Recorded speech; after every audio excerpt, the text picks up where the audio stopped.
Cynthia, and today I'm going to be doing a video on a crank no start. We actually already put everything away, so I'm just going to basically walk you through a few things that you should check.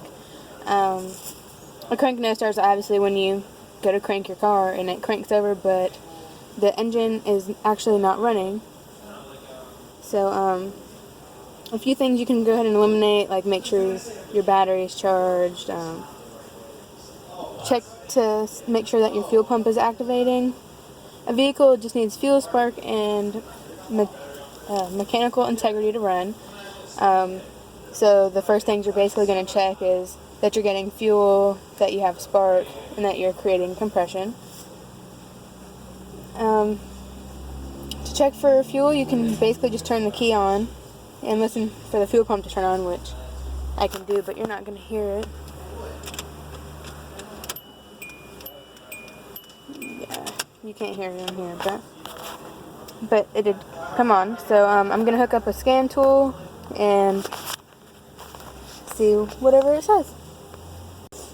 Okay, so the scan tool says that it is a faulty camshaft positioning sensor.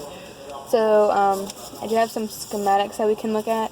A few other things that you definitely always want to do is check your fuses. Those typically go out quite often, so that could stop your fuel injection from working, stuff like that.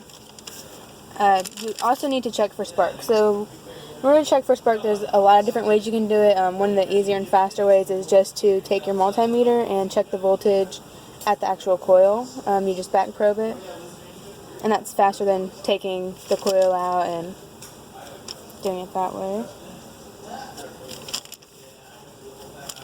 So there's different types of testing also. There's pinpoint testing, which you basically just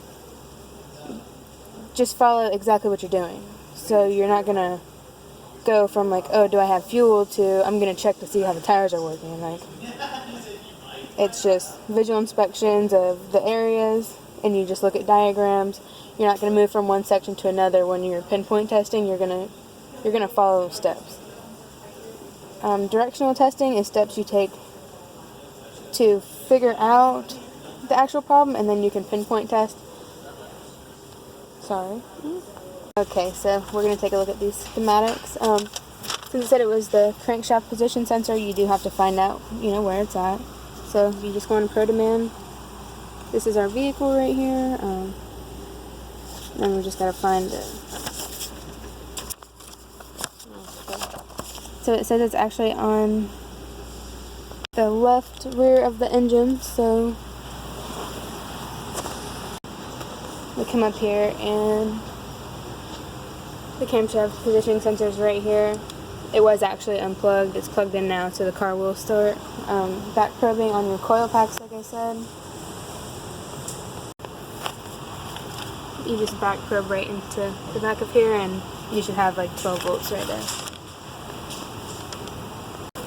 So just a couple more things that you can do. You can check the timing belt or chain. Make sure it's not loose, broken.